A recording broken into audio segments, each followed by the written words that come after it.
Hello, everybody. Welcome to a new episode of the Dissenter. I'm your host, Ricardo Lopes, and today I'm joined by Dr. Jonathan Matheson. He is a professor of philosophy at the University of North Florida, specializing in epistemology. And today we're talking about his book, Why It's Okay Not to Think for Yourself. So, Dr. Matheson, welcome to the show. It's a big pleasure to everyone. Thank you very much. It's a pleasure to talk with you, Ricardo. So to start off with, let me ask you this question. Do you have any idea at all where this idea that is very common actually, that people should think for themselves comes from? Well, good question. So, I know a lot of people at least point to the Enlightenment as with the idea of not taking other people's word for it, but doing the intellectual work yourself. So that's one place that got, I think, a big boost. But I do think also that even just in the last 5 years, it's gotten another sort of like boost. And so it's again been on the forefront and obviously in headlines and on social media. But I think it's been the value of it's been again emphasized of thinking for yourself or doing your own research. Yeah, so it's definitely timely, I believe. But what does it mean exactly? When people say that you should think for yourself, what do they mean by that? Because as we'll go through the other questions, I guess we'll see that it's perhaps a weirder idea that people think for themselves or should think for themselves than it sounds when you first hear it, right? Yeah, I think that's exactly right. So I think, as a kind of vague motto, it sounds very great and easy to endorse. But then thinking about different ways to make that more precise or more explicit, some ways seem great and others seem not so great at all. So the way I think about it is not just using your own brain, since I think like it's impossible for you to not use your brain in some capacity. If you're even having beliefs, you're using your brain. The way I think about it is if you're thinking for yourself, you're acquiring and assessing the evidence on your own. So the important contrast for me is between thinking for yourself and deferring to someone else. So when you defer to someone else, you believe what they say on their say-so. You don't have to see their evidence. You don't have to hear about their reasoning. Because they say so is your reason for belief. That's not thinking for yourself, as I use the term in the book. So thinking for yourself is doing the opposite of that. You are looking at the evidence yourself. You are making your own evaluation of that evidence. So one question that kind of I think was also in your question was, well, how often do people actually do that? And I think not so often at all. And so even I think the people who champion thinking for yourself are often not thinking about it in terms of like going ahead and doing all of the evidence gathering yourself and evaluating it yourself. It's impossible for us not to be relying quite heavily on others. And so that's where I think there is a bit of this disconnect between the motto and the slogan and what it actually looks like on the ground. And we're going to get into why that's the case later on in our conversation. But since in my first question you mentioned the Enlightenment, and since you yourself are a philosopher, do you think that this is a common idea also among philosophers themselves, that you should think for yourself? And I guess that perhaps associated with that, and we'll come to this point later, there's also perhaps one of the reasons why it would be common, if it is common, of course, is that it is associated with intellectual virtue, right? Mm-hmm. Yes. So, what actually got me thinking about the project in general was this open letter that was written by a number of Ivy League professors to incoming university freshmen. This was maybe back in 2019 or 2018.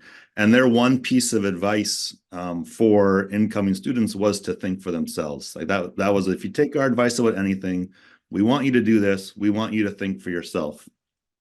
And, something about that seems right and a great piece of advice, but something also didn't feel quite right about that. And that's what kind of like led to the puzzle. But related to the question more directly, I do think that there's something that we value, especially in the academic world, about thinking for yourself. So like when I am teaching a class, I want my students to think for themselves. I want them to be wrestling with the ideas and the arguments on their own. I want them to be, cultivating different skills, intellectual skills and habits on their own. And they couldn't do that if they were just taking my word for it, right? So maybe, I don't think it's unique to philosophy, but especially in philosophy, you don't come to the philosophy class just to like hear the answers from your professor, right? You're like, okay, so just tell me what the answer to all these questions are, and now I know the answer. It's more about the process, right? Being able to engage with the reasons, think about objections, think about ways to answer those objections. And so that is thinking for yourself, and that's an important part, I think, of academic life. One kind of question then is, how much does that translate to your life more generally, right? So the question is there something special going on in school when you're learning versus when you're going about living your life? And that's where I would think that I do think there's an important difference. You're doing something special when you're in school. It's important for you to be thinking for yourself. Something's gone wrong with your academic life if you don't think for yourself. But once you're not in that phase of your life, I do think it's perfectly fine. I mean, that's the theme of the book. It's okay not to be thinking for yourself in those cases. And so with all of that in mind, what is social epistemology? And how can we move from a view of epistemology that is more based on the individual to one that is more based on society, on the collective, and so on? Yeah, good. So there's been a push in epistemology the last maybe 20 years towards a more social picture of epistemology. And I think like traditionally, there's at least a way to think about epistemology as a very individualistic project. So, I mean, I think of like Descartes' project in his cogito, and he's thinking by himself, using his own thoughts, and he's making his inquiry all by himself, trying to figure out what he can be certain of, what he can doubt, and there was no need for help from other people. Not that there's anything wrong with that, but I think that's a picture that's kind of unlike how we typically go about figuring things out and inquiring in the world. So social epistemology tries to take that picture of how we are dependent on others and how we rely on other people more seriously into epistemology, right? So it's thinking about how the beliefs of others are relevant to our beliefs and the rationality of our beliefs. It's thinking about the roles that institutions play in generating knowledge and preserving knowledge, disseminating knowledge. And so those are both moves beyond the individual, right? So it's not just about a particular individual's evidence and ideas and beliefs. It's the broader picture about how they fit together with other people, with institutions. Yeah.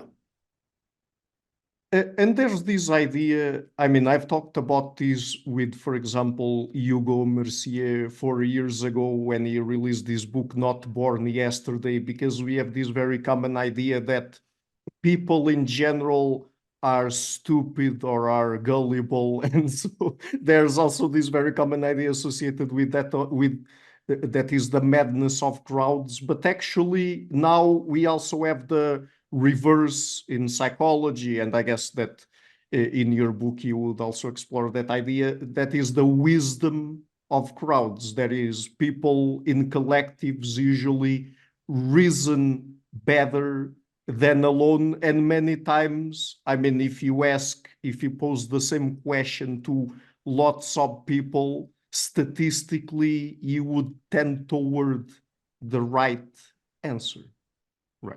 Yeah.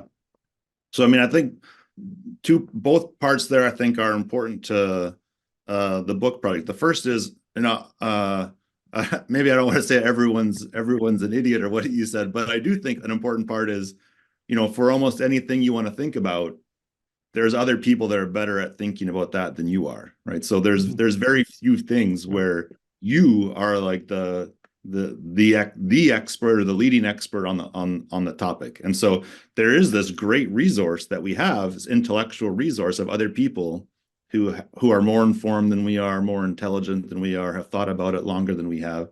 And so that is a very valuable resource. And part of that comes too from groups, right? So like you mentioned with the wisdom of crowds, I mean, I think the idea is pretty intuitive too, even like when students are doing their homework, collectively checking with other people and checking their answers against each other is a great way to help figure things out. Again, it's not perfect, but when you add more people, you have more security in terms of like balancing out biases, balancing out blind spots. And so you have a better shot at getting it right.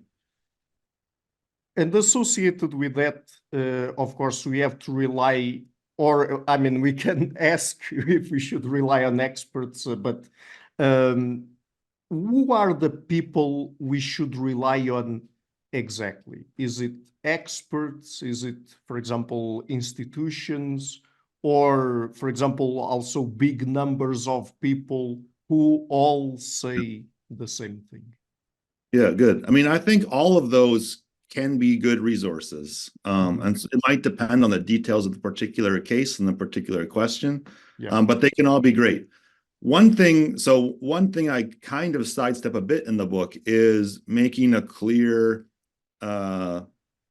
a clear view about who exactly are the experts and Mhm. how do we find them. So those are good, important, and hard questions. And there's a lot of discussion these days about what makes someone an expert and how do you find them. And there's a lot of good epistemology on that. What I think is, so along with that pictures the idea that either you're an expert or you're not an expert, right? It's a kind of binary where I think it's a little more helpful to think about things along a scale, right? People have more or less expertise, Mhm. and so people are better or worse at answering a question. So whereas there might be this challenge of, well, who exactly counts as an expert, and how can I make sure that they're an expert? That poses a kind of hurdle that I think we can sometimes at least answer. It's a lot easier, I think, for us to figure out who's better at answering a Mhm. question than we are. Right. So I think it's pretty easy when it comes to if I'm trying to answer a question about World War One, say, there are different friends and colleagues I have who I think are better, others who I think are worse, based upon what kind of evidence they've had, how much they've thought about it. And so I can make that determination without having to classify them as like a full-on expert or a full-on novice. I can still think about, okay, who's better and who's worse. And as long as we can do that, then we already have, I think, this way of relying on others and deferring on them. If we can identify people who are better at answering the question than we are, who are more likely to get it right than we are, then that's a great resource. Like that gives us a way to rely on their thinking as opposed to our own. Mhm. But when it comes to these several different ways that we can rely on others for evaluating information properly, whether experts, institutions, or some other people, individuals, or groups of people, I mean, is it really reasonable or realistic when it comes to the idea of us thinking for yourselves that we alone can really do all the heavy lifting when it comes to properly evaluating all kinds of information? I mean, because it sounds so absurd that one single people can just, first of all, amass all the information out there, which is just ridiculous, but then even have the proper epistemological tools or cognitive tools to evaluate all of that. Right. Yeah, no, I think that's exactly right. I mean, and that just makes one way of taking the think for yourself motto where it just seems utterly absurd, right? If we Yeah. were all each left to our own devices, intellectual devices, there would be so little of the world that we would understand and we'd be in a terrible shape, right? So one thing that's just great is that we have these other people, both in the past and in the present, that we can rely on. Even just thinking about, the state of just different disciplines, things are getting so particular and precise. Now you can't even be, I think, like an expert in philosophy or even like in epistemology. It's becoming more and more narrowed because there's so much information. There's so many new ideas and arguments and evidence coming forth. To keep on top of a small segment is already a heroic deal. Never mind taking on all of it yourself. So the analogy I use in the book is with a homeowner doing projects around the house to keep the house in order. And I think the same way there, it's just completely unrealistic to think of any person that they can just take care of all of their home needs themselves. Like when it comes to plumbing work and electric work, these things require a level of expertise and a level of knowledge where it's not reasonable to expect many people, if anyone, to have all of those relevant skills and abilities. No, this is actually something that I myself, just by doing this show now for 6 years, have become increasingly aware of. I mean, it's just completely impossible for anyone out there to even have full knowledge of one single discipline. I mean, if I want to talk with, for example, an anthropologist about one specific hominin species, I mean, it's better if I try to find someone who is specialized in studying that particular species, because we have anthropology and then we have paleoanthropology and then we have people within paleoanthropology that specialize in the different species. So, and that's perfectly fine because no one has time to really become an expert on everything. It's just that idea is just absurd. Right? Yeah, no, I think that's exactly right. I mean, it's a great thing that we have this resource in other people, because without it, it would not go well for us. And so, but how can we correctly identify the experts? Because that's an issue, right? Particularly keeping in mind that there are many people out there on the internet and elsewhere that present themselves as experts, and they aren't really experts, but then unfortunately also most people do not have enough knowledge to be able to tell if they are lying or not, right? Yeah, good. So, I mean, I think that's one of the key questions. And here, one thing I like to say about that is that's the question of who are the relevant experts is just another question. And when it comes to answering our questions, some people are better at answering them than other people. So it doesn't need to be that we individually always have to figure out who's the relevant expert to answer this question. It's fine, perfectly okay to rely on other people to help us answer that question in terms of like, who are the relevant experts? So, I mean, so I think we rely on other people to help identify the experts. There are other things, I think, with, credentials that help us identify the experts. But that's where I also think, like, moving away from just thinking about experts or not experts and thinking instead about who's in a better or worse position to answer this question is a little bit easier to handle, right? So I don't, if I have to classify people as, who's an expert about, again, say World War I history, that might be a little bit harder for me to do, to think about who exactly counts as the experts among the people I know. But if I'm just asking myself who's better at answering those questions than I am, that's pretty easy for me to answer. Right? It's easy for me to find people who are better than I am. And so if they're better than I am, then that gives me a good reason to rely on their thinking, right? If there's people better than them, then even better. Do you think that these questions were particularly relevant, for example, during this past pandemic, regarding the pandemic itself and also vaccination, and perhaps some other related, let's say, scientific questions like climate change and so on? Yeah, I mean, definitely. So, I mean, I started thinking about these issues before the pandemic, but I do think when in the midst of the pandemic, they became hugely relevant and were at the forefront, which was kind of a nice, from my perspective, a happy accident that what I happened to be working on actually became relevant more broadly outside of just thinking about epistemology. So I think there are, it's definitely important identifying who experts are and relying on experts. And, when we have access to so much information, it's easy to be misled. It's easy to fall for misinformation.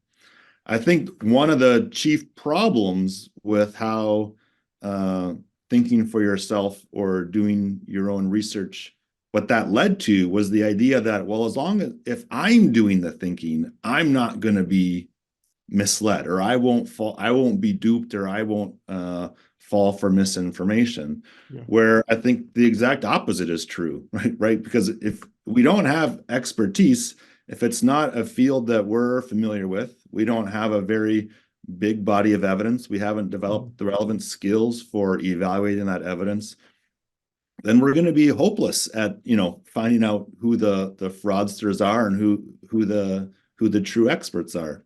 So I think thinking for yourself got put forward as a kind of safeguard, like protect yourself, protect your mind, think for yourself. But it does the exact opposite. I mean, and I think it's easy to see that in other cases too. So, I mean, if we think about medical diagnoses in general, just, setting aside the pandemic, if I'm not feeling well, I can go to the doctor and have them diagnose what's wrong with me, or I can try to run my own tests and make my own evaluation of what's going on. The self-diagnosis is notoriously a bad way to go about figuring out what's going on. It's not that doing my own research in that way is a nice safeguard from the potential bad actor doctor. It's actually more likely to mislead me and send me down some trail that's not going to be helpful. So I think, obviously the pandemic, and you mentioned climate change too, both those issues, especially here in the United States, are just so politicized that I think that adds a whole other layer of complication into things. But I think the value of thinking for yourself really masked a lot of problems and led to a lot of problems, because it gave us, I think, a false sense of security that as long as you're thinking for yourself, you are bound to be fine. In fact, going back to that open letter, that's what kind of didn't sit well with me, is this idea of, we want our students to think for themselves, but if they think for themselves and come up with terrible or outrageous answers, we don't think, well, great, at least you thought for yourself about it. We think, no, that's the problem. Like, we also want people to get the answer right. That's also an important thing, not just thinking for yourself, but getting the answer right. Yeah, and I guess that the example of the medical doctors is a very good one, because actually it's not just the fact that just for you to become a doctor, you have to go through, I don't know how many years of training. I mean, it's a huge number of years, but then also if you are a specialist, I mean, you go through even more training.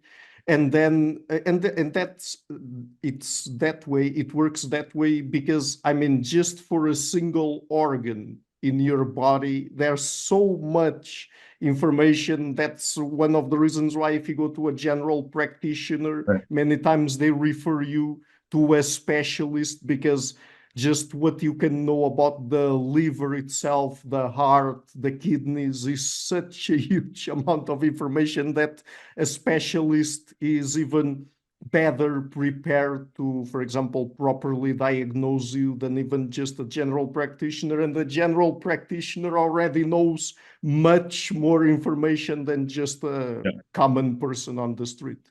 Right? Yep. No, I think that's exactly right. Yeah.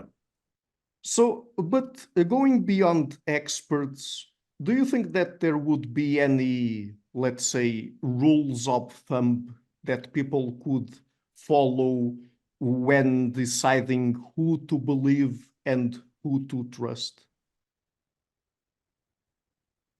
So, I mean, like I said, I think it comes down to thinking about what people's epistemic position is on the question, or how likely they are to get the question right. And so I do think that there are some questions that are relevant to assessing that are helpful. So thinking about how much evidence and what kind of quality of evidence the person in question has relative to the issue.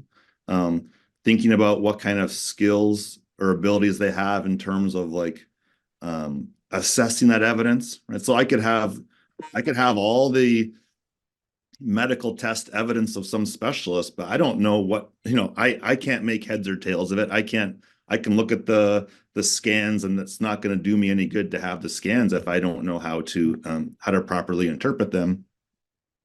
Thinking about intelligence, thinking about intellectual virtue, I think can be helpful as well. But I do think maybe the best resource there is not having to make all those determinations yourself, but also relying on how other people are thinking about who the relevant experts are, right? So you don't, like, that's part, of the more general theme of the book, is you don't have to do it all yourself, right? So you're confronted with the question of who to believe, but in answering that question, don't be afraid to rely on how other people are making that determination and who they see as being better and worse at answering that question, because that's a valuable intellectual resource too. And that's actually something that people should not be ashamed of, right? About asking questions, asking about things they don't know about. That's actually, I guess, something that we could call an intellectual virtue, right? Yeah, absolutely. So, I mean, I think part of it is, intellectual humility in terms of like not assuming that you can figure everything out yourself, but being able to find others and defer to them also, I think, as an intellectual virtue. And it's what's funny is we do it in lots of other areas in our life, right? If we're going to go buy some product, right, we're going to look at what other people have to say, what consumer ratings magazines have said about them. We're happy to rely on other people's insights there. There's something about thinking, though, where I think we have this like default view, like, well, I can think as well as anyone else can, and so there's no need for me to rely on other people there. But as we've been talking about, I mean, when you think about it, that's just not right at all. Like, thinking like anything else requires all kinds of skills, or requires all kinds of information, and we're not all the same with regards to that, right? So different people have different insights, different kinds of expertise, and so it's a shame to miss out on those advantages. And even, I guess, taking a step back, earlier we talked about philosophers, for example, and I guess that even many times it's obvious that even if you don't ask questions directly to other people, you are still being influenced by the ideas of other people, right? I mean, just look at the work of Kant, for example. He was directly influenced by Hume, by Descartes, and by a ton of other people. I mean, they are reading the work of other people. So how can you claim that you're thinking for yourself alone? Well, even just in terms of developing your own abilities to think, right? Yeah. So you gain concepts from other people, right? The whole process of education is one that goes well because you rely on other people, right?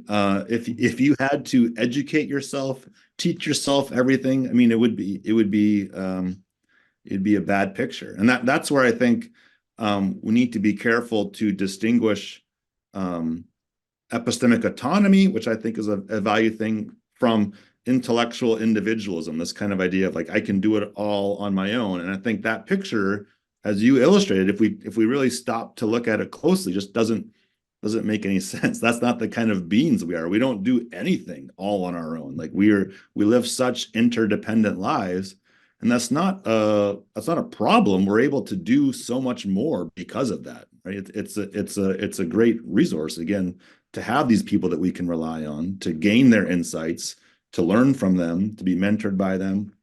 And so we shouldn't be ashamed of that. We should embrace it. And I guess that we can also add here the fact that when we talk about human knowledge, it's usually accumulated knowledge. There is knowledge that people have accumulated across many, many generations. And so if you were legitimately thinking for yourself, you would have to go back to the dawn of humanity and Yeah. start from scratch, right? Right. If everyone had to start from square one, then right. However, even the best and brightest could only advance so far. And then if the next generation had to start back again, yeah, progress would be virtually non-existent. So let's get into some objections to your argument, and you also address them in your book. So first of all, there's the autonomy objection. So what is it based on? And do you think that there are perhaps good points to it or not? Yeah. So, I think one question is just how should we understand intellectual autonomy or epistemic autonomy? And I think we have to be careful there that different ways of understanding it, some are valuable, some are not valuable, but they can all kind of hide behind the banner of autonomy, which everyone rightly values. So autonomy is valuable, but we got to be careful, I think, how we think about the relevant kind of autonomy. So I do think one way to understand epistemic autonomy is this kind of individualism, where it's you do it all yourself. And that would raise a problem for the view that it's okay not to think for yourself, because if what autonomy is doing it all yourself, then outsourcing and deferring to other people is in direct contrast to autonomy. But in part for the reasons that we've just talked about, I don't think that's a very plausible view of autonomy, both intellectual and more generally, right? So even if we just set aside the intellectual case and just think about, autonomous citizens, the autonomous citizen isn't one who relies on no one else for anything, right? That would be the ideal there would be the hermit who lives on their own, makes their own clothes, grows their own food.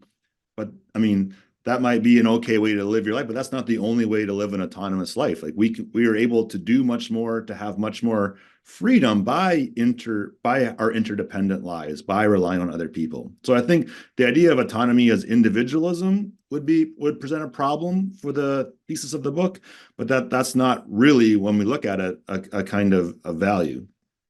I do think that there are two other ways to picture epistemic autonomy that are valuable, but I think both of those don't conflict with the thesis. So one way I think of thinking of epistemic autonomy is a kind of freedom. So you're intellectually autonomous when you're allowed to think about the questions that you want to think about. You can pursue the inquiries that you want to pursue. No one's telling you what to think about or how to think about it. You have that freedom. But I think you can have that freedom while deferring to other people and relying on their insights and their wisdom. So there's nothing about having to do it yourself in order to think about the questions you want to think about.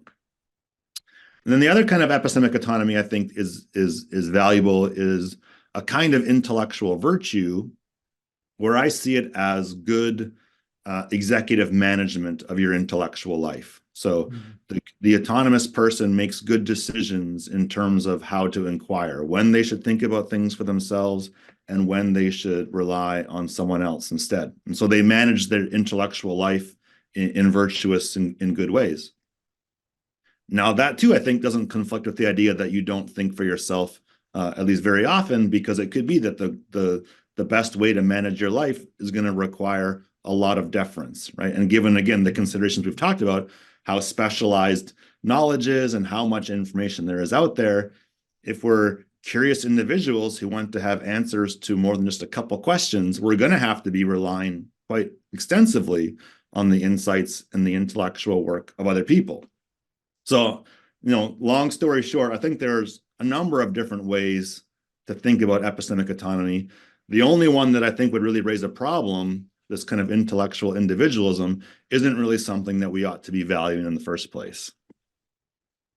So in your thesis, there's definitely room for at least a version of autonomy, right? But perhaps there's not much room for what we could perhaps call isolation, right? I mean, it's being autonomous is not the same as doing things in an isolated way, right? Correct. Yeah. And so in the book too, I rely quite heavily on a lot of feminist philosophers who Mhm. coined the idea of relational autonomy, that we actually have autonomy in relation to other people, that's what gives us our autonomy. And I think the same thing carries over into our intellectual world. We can be, I'm pro intellectual autonomy. I think it's a great thing. It's just the way we ought to think about it is a way that's consistent with interdependence, because that's the kind of creatures that we are. By the way, when it comes to intellectual individualism, I am curious about this aspect, and I'm not sure if this is an unfair question because I'm not sure if you looked into this specifically yourself, but do you have any idea if or whether it has something to do with culture? There is, what I mean by that is we tend to live, at least in the West, in individualist societies. Do you think that intellectual individualism could stem from that? And perhaps if we went into, let's say, Eastern Asian societies where cultures tend to be more collectivist, that perhaps we wouldn't find so much of this issue. Yeah, no, that's a great question, and I think a quite plausible hypothesis. So yeah, like I haven't looked at that, but that is what my guess would be, is that the idea of intellectual individualism wouldn't even look appealing to a lot of cultures that are more focused on the collective life. Yeah, you're right. In the West, and I think especially in the United States, individualism reigns so strongly that I think it's plausible that's a carryover, that okay, do everything yourself, don't have to rely on anyone else. That's the way to be. But as we've seen, I mean, I think that's a mistake. But I do think that it's plausible that there are a lot of cultural connections there. So it'd be interesting to see some cross-cultural studies that look at how different cultures value individualism, and if there are these distinctions that match. So another objection to your thesis that you explore in the book is the free rider objection. So what is it really about? I mean, is it about the idea that perhaps if you are relying on others, perhaps you are taking advantage of the work they've done? Is that it? Yeah. So I mean, the kind of, I take it, the classical problematic free rider case is when you have a bunch of roommates that share some common area, and they've made a decision to kind of equally share the cleanup and the maintenance of the kitchen, say. Mhm. But then whenever it comes to cleaning up, the dishes, there's this one roommate who just always kind of sits back and waits and knows that someone else will get it first, and so never ends up doing their share. They get to enjoy the nice clean kitchen, but they never actually put any work in. That looks like a problem. We want to like confront that roommate and say, you're doing something wrong. And free riding looks like a one way to make that charge. So I think the parallel worry would be that if you're not thinking for yourself, you're just relying on the intellectual efforts of others, you're a kind of intellectual free rider. You're gaining all their insights, but you're not doing any of the intellectual work yourself. You're not giving them any insights. You're not making any discoveries for them. You're just a taker. And just like the roommate, that's a kind of problematic way to be a member of a community. So that's the objection. I don't think it's a good objection, because I think the important difference between the roommate case and the intellectual case is that in the roommate case, each of the roommates we're imagining have an equal responsibility to maintain the cleanliness of the kitchen. Whereas in the intellectual world, we don't all share an equal responsibility to be finding answers to these different questions, right? So we do think that specialists have a special duty. They have a special responsibility to find answers in their area of specialization, right? Chemists should be the ones who have a extra duty to find answers to questions of chemistry, and physicists to questions of physics, philosophers to questions in philosophy. We don't think that everyone has like an equal responsibility to be answering these questions. So like you and I don't have any sort of, I think, responsibility to be answering questions of, say, biology. That's for the biologists to do. So I mean, are we biology knowledge free riders?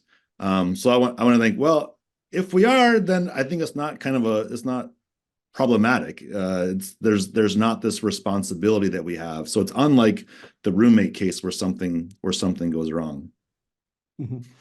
Also, because in this particular case, if people are contributing in some way, if they're doing, let's say, their fair share, wherever the fair share would be, intellectually speaking, I mean, isn't that good enough? Because again, we can't do all the work ourselves, and everyone is relying on the work of many other people.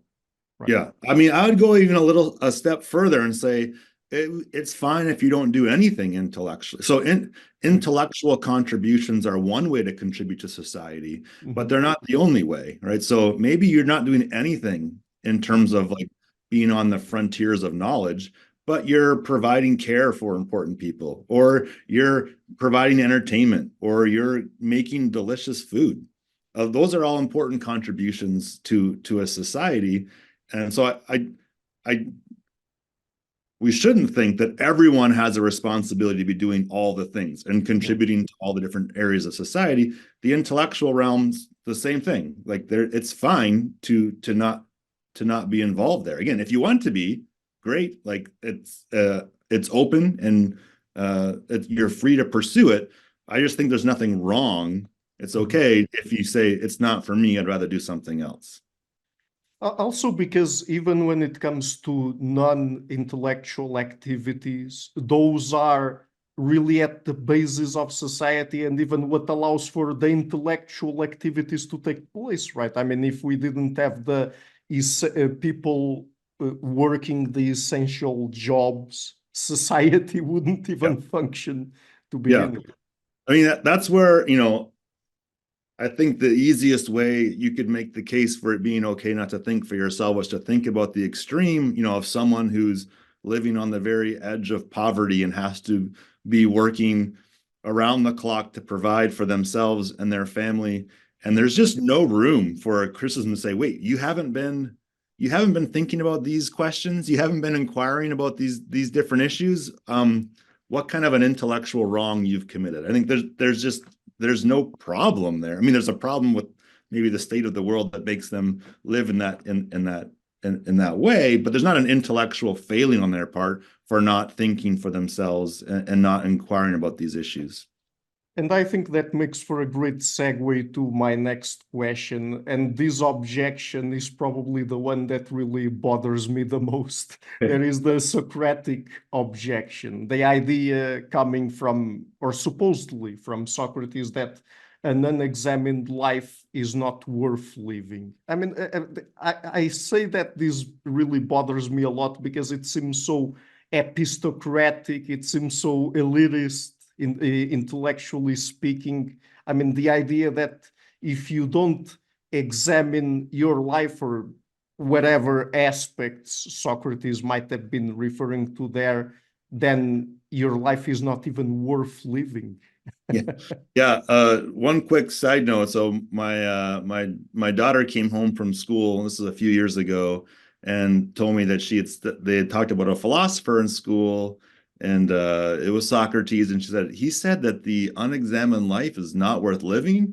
And I was like, yeah. And her response was, that's a little harsh, isn't it?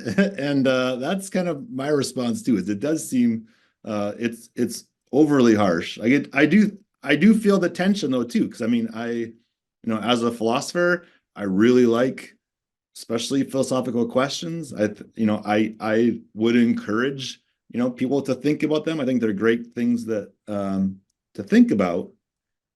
But for the objection to go through, it has to be stronger than that. It has to be like, and you've done something wrong by not thinking about it. And that's where I think it's just overly strong. So even if, I think perhaps the most plausible way to put the objection is that, these questions about how should I live my life are like so important that they're going to determine the whole course of your existence. You better think about them for yourself. But I think their importance actually points in the other direction, right? So if answering these questions is very important, it's really important to get it right. It's really important to get the right answer. And if, the setup of the problem is you can find people who are better at answering those questions than you are, then the importance of getting it right would actually lead you to rely on their thinking more than your own, right? Because if you want to get it right, the best way to get it right is to rely on someone else. Then you should rely on someone else, even regarding these questions in terms of, ethics and philosophy and things like that.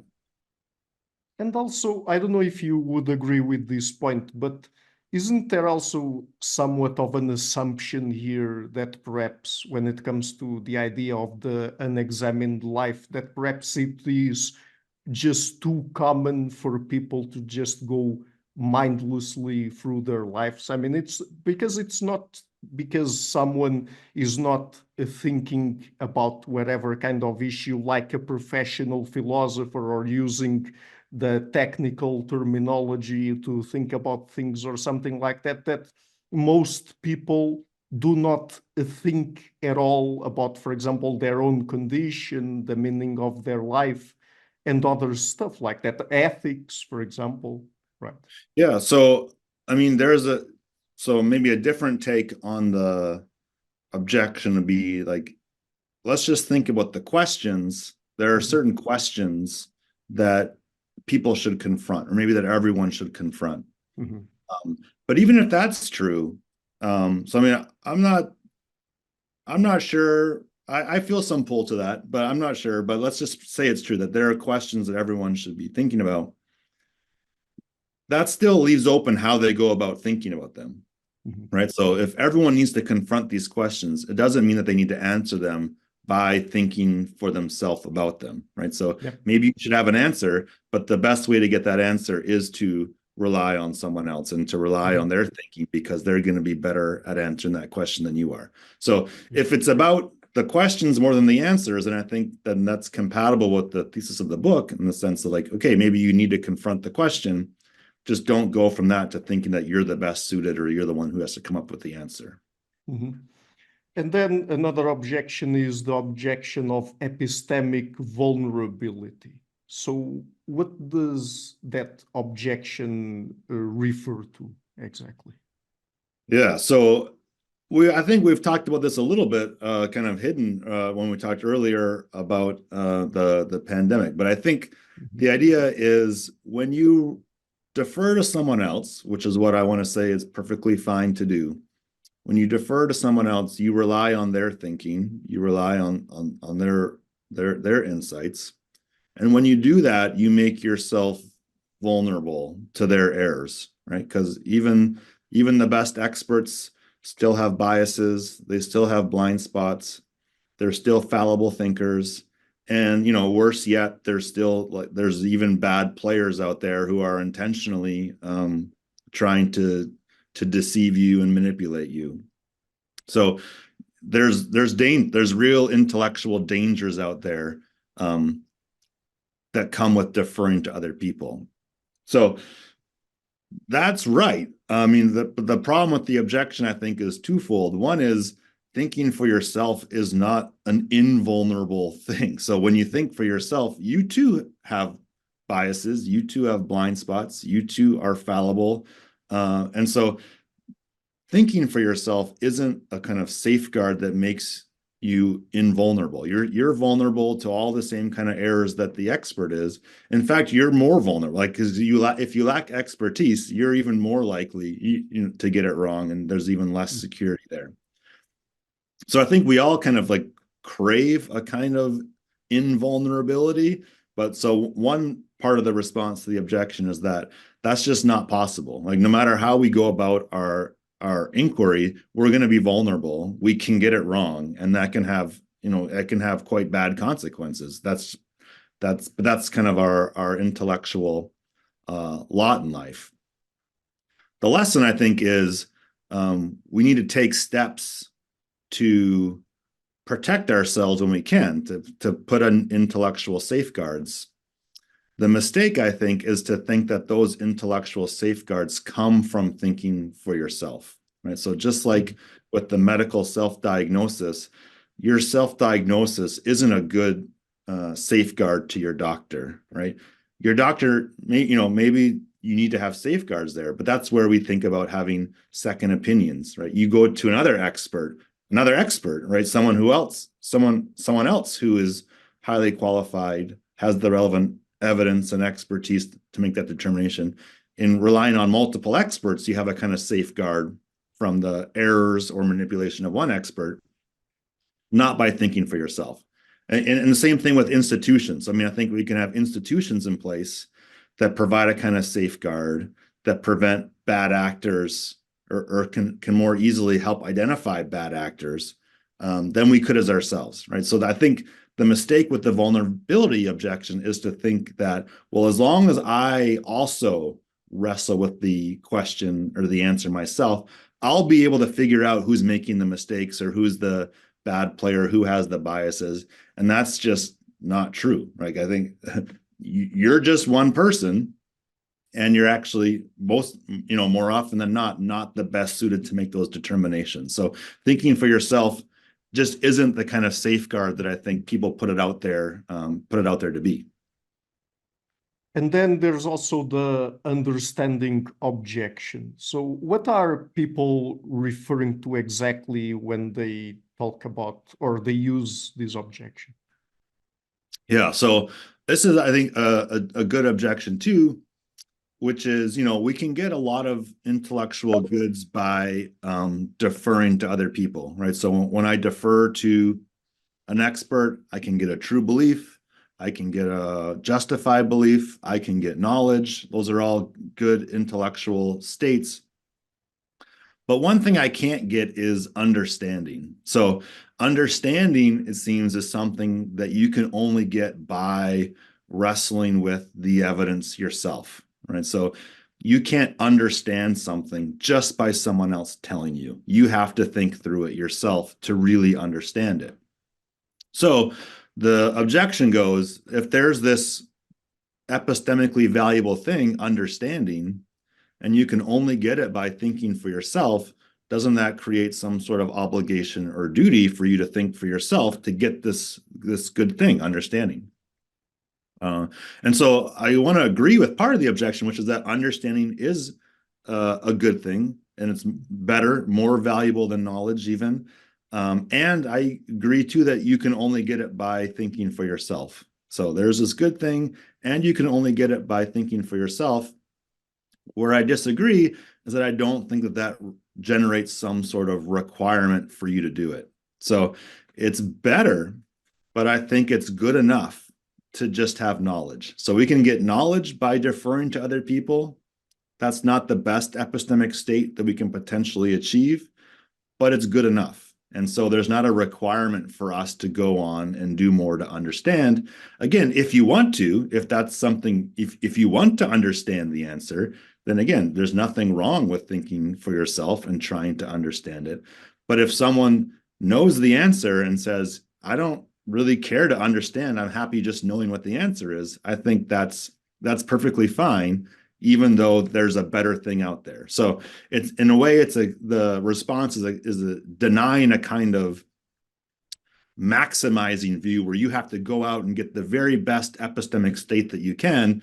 I'm saying that some intellectual states are good enough, even though you could do better. In part because I think you can always do better. You could always get more evidence. You could always double check, triple check, quadruple check, and constantly improve your epistemic state.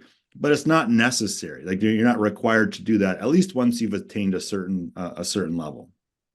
Also, because I'm not sure if this idea would necessarily apply here, but since human knowledge is constantly evolving and there's not really one end point where we can be sure that, okay, this is the definitively correct knowledge. There's nothing else to learn about this issue, whatever kind of issue we are exploring.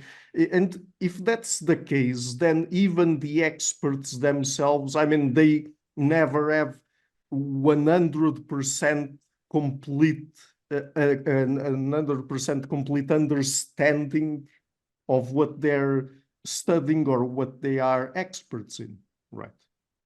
Yeah, I think that's right. I mean, because I think, certainty is probably never there for us. Yeah, So maybe we can always be improving and getting closer.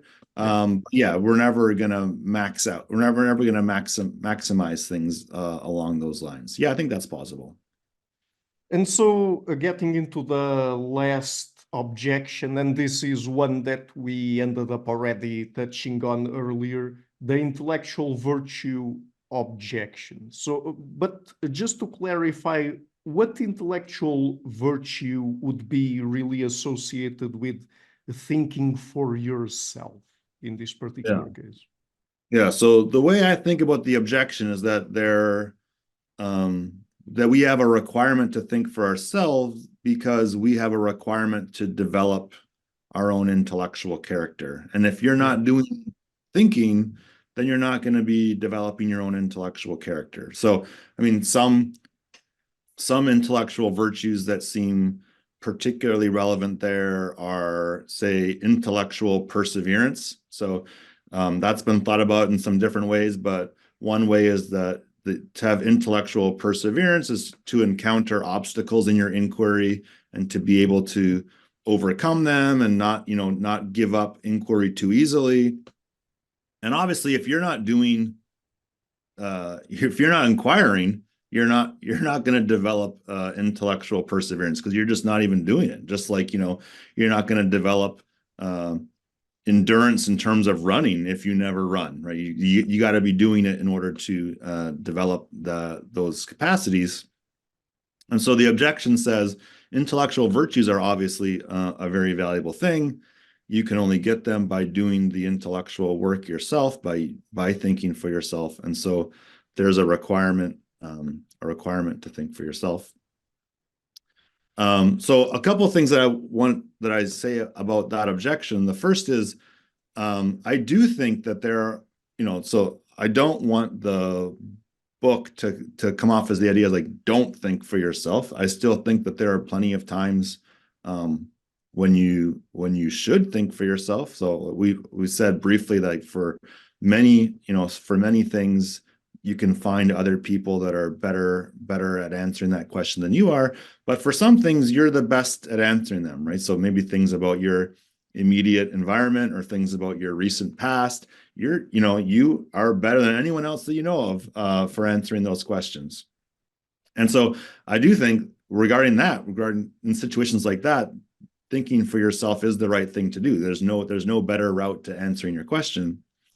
So even if you are deferring lots of times, there's still, I think, going to be plenty of occasions where, if you take the full advice of the book, you're still going to be thinking for yourself. So you still have, I think, ample opportunity to develop those intellectual virtues. But the perhaps slightly more radical response is to call for a kind of shift in how we think about intellectual virtues. So a lot of the traditional list of intellectual virtues, I think, envisions us on like the front lines of inquiry. And so I think it comes from this kind of individualistic paradigm that we talked about earlier, where you're on the front lines of inquiry, you're engaged in it, you have to find the answers. Whereas now within a social epistemology perspective, we recognize that it's, we have this interdependent web of people that we can rely on. And so I think from within the social perspective, the kinds of things that we should see as intellectual virtues is going to shift, right? So the parallel would be, if we imagine an individual sport athlete versus a team sport athlete, the kind of characteristics you want for each is going to differ, right? Because if it's just the one person, then there's a certain set of characteristics you want them to have. But if they have a certain role on a team, then there's different characteristics that are going to be relevant for making things to go well.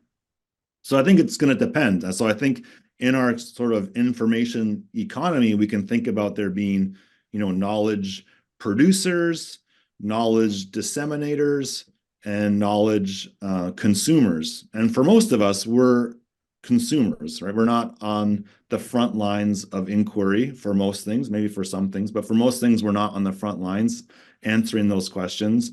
And we're not primarily involved in like disseminating the answers from the people on the front line. So we're mostly in the information consuming business.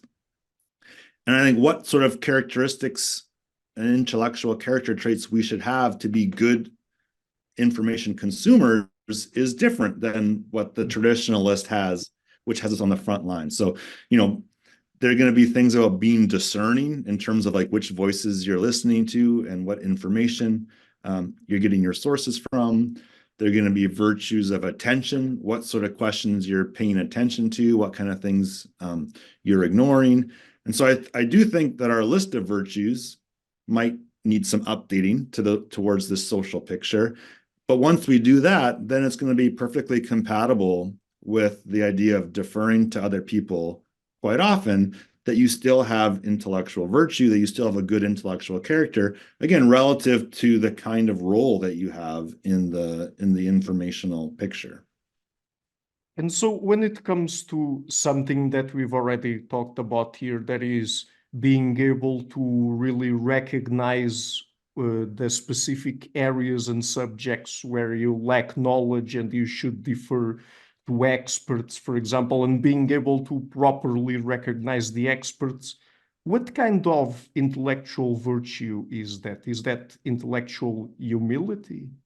Yeah, I think it's a lot. So the two that jump out to me are intellectual humility and epistemic autonomy. So humility in terms of thinking of knowing your own intellectual limitations, right? So you know what you can do, what you're good at, and you also know what you can't do and what you're not good at. And so that's going to be incredibly important, I think, in trying to help determine what you should think about for yourself and what you should defer to others, right? So it's important for me to understand that if I look at the climate science data, I'm probably not going to be able to understand it in any sort of meaningful way on my own, right? That's like just a little bit of humility that I have. But also epistemic autonomy, as we talked about it as a virtue, was this good executive management of your intellectual life. And so making those determinations well. So I think those two virtues kind of go hand in hand, right? In order to make good decisions about how to go about your inquiry, you're going to have intellectual humility, right? You can't have an overly inflated view about you and your abilities, or you're going to make some bad decisions. But you also shouldn't have an overly underestimated view of your abilities, or you're going to be deferring on things that you are perfectly capable of figuring out yourself, right? So, if I can perfectly it's easy for me to find out the answer, yet I'm always like calling up my wife to like, you do this for me, you figure it out, then there's something that's gone wrong. There's something that's gone wrong there as well. So I think intellectual humility and epistemic autonomy, I think, are the two that really kind of shine out in terms of like being able to make good decisions and figuring out when to think for yourself, when to rely on others, and making good determinations there. And when it comes to intellectual virtues, isn't it sort of an intellectual vice, let's say, for people to convince themselves that they can always just think for themselves and not rely on others at all? I mean, isn't that a kind of arrogance and also to some extent delusional?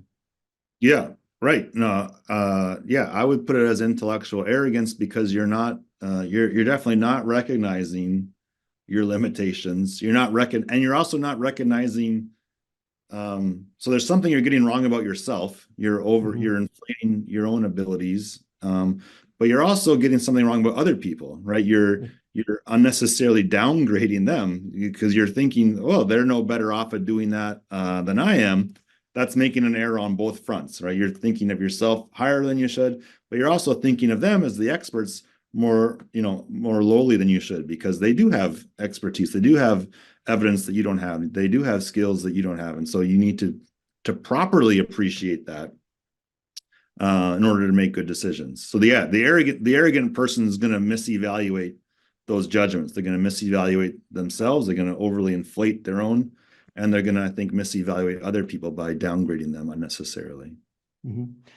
Do you think that the thesis you present in your book would connect in any way to ideas surrounding epistemic responsibility? And if so, for example, in an earlier question you mentioned that there are, when it comes to knowledge, there are producers, disseminators, and consumers. So if that's the case, do you think that perhaps there would be different sets of epistemic responsibilities depending on your role there?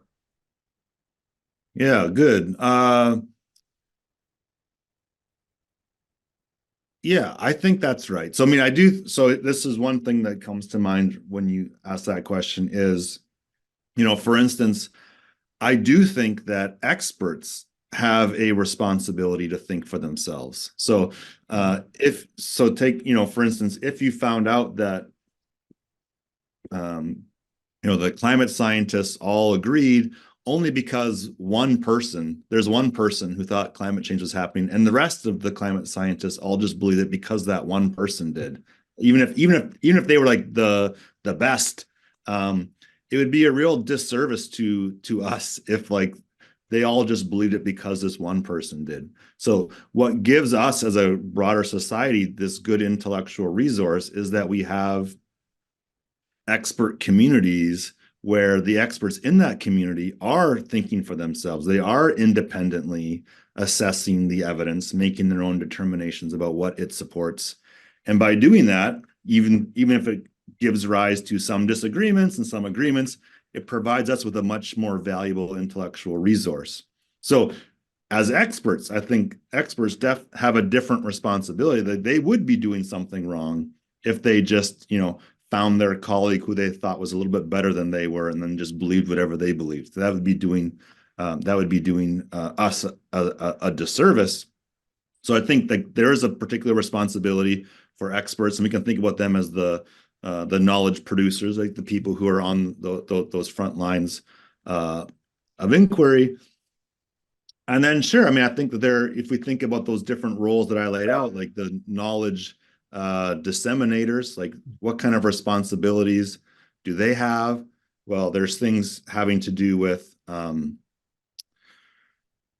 making sure they get it right, they get the answers right that they're conveying, being able to convey those answers in a way that's digestible to the broader public. If they're not doing that, if they're making things misleading or unnecessarily convoluted, they're doing something problematic. And then, yeah, as consumers too, we can think about different responsibilities that we may have. Maybe it's responsibilities to pay attention to certain types of questions. Maybe it's responsibilities to be evaluating different sources correctly and not overly inflating some or overinflating our own abilities.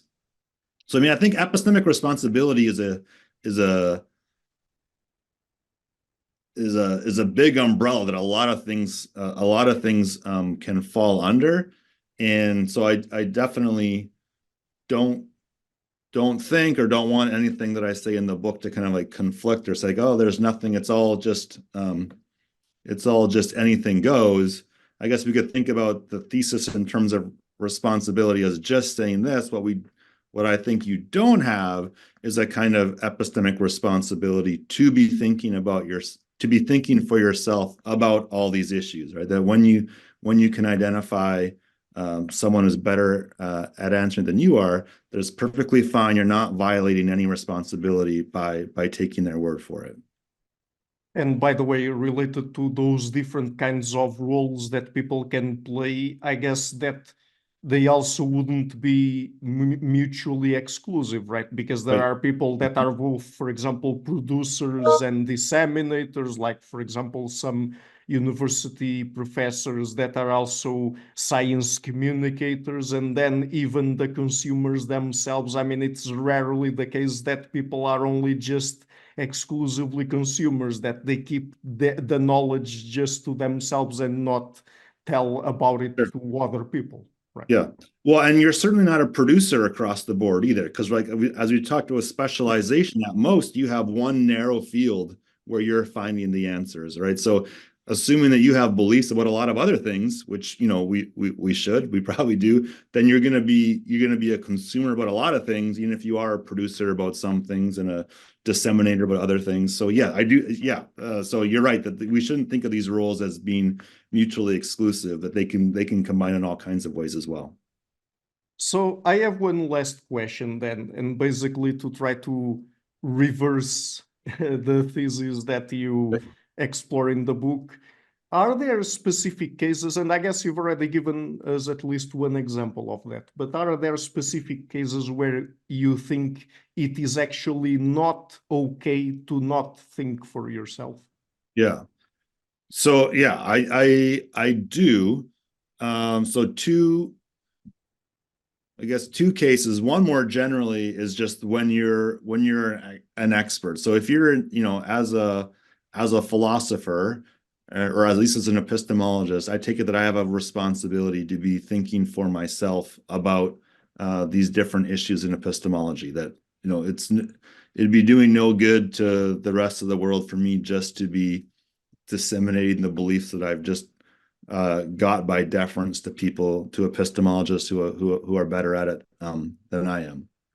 And so I think too, just for everyone on an individual level, there are questions that for each of us that we are as good at answering as anyone else is. So I mean, I think we tend to exaggerate how many of those there are, but there are some. And so I think when you are the best at answering that question, there would be something problematic with you not doing that inquiry yourself. Again, maybe there are other sort of considerations that can come in and trump that, but in general, there'd be a problem. So the way I think about going back to the house analogy is, there's all kinds of house projects that there are people who are better than me at completing. And so I think there's nothing wrong with me relying on them to complete those house projects for me. But there's some that I'm like as good as anyone else as, like taking out the trash and like changing easy to reach light bulbs. Like that's the limit of my skill. But like regarding those tasks, I can do them with the best, right? So I can change an easy to reach light bulb as good as anyone else can. And so, maybe there would be something problematic if, in those cases, I just refuse to do that work. And so the parallel would be like, if there are answers that are easy enough for me to find, and that there's no one significantly better than I am to answer those questions, my like not inquiring on my own, my not thinking for myself about it, but instead relying on someone else might reveal some sort of deficiency or some sort of character vice on my part. So I do think there are some cases, and again, I don't want to say anything about it ever being wrong to think for yourself. I want to, encourage it and think it's perfectly fine to do that. It's just what I want to do is remove the responsibility to always be doing it, right? So it's okay not to, regarding this wide variety of questions. So the book is again why it's okay not to think for yourself. I'm leaving a link to it in the description box of the interview. And Dr. Matheson, just before we go, apart from the book, would you like to tell people where they can find you and your work on the internet? Yeah, so I have a web page, or you can find me on Phil Papers. I have a page on Phil Papers. You can find other things that I've written, and I'm happy to hear people's thoughts if they pick up the book or they want to react to our discussion here today. I'm always happy to talk more about these ideas. Great. So thank you so much again for taking the time to come on the show. I really loved the book and also loved our talk here. So thank you so much. Thank you. Me too. Hi guys, thank you for watching this interview until the end. If you liked it, please share it, leave a like and hit the subscription button. This show is brought to you by Enlights, learning and development done differently. Check their website at enlights.com, and also please consider supporting the show on Patreon or PayPal.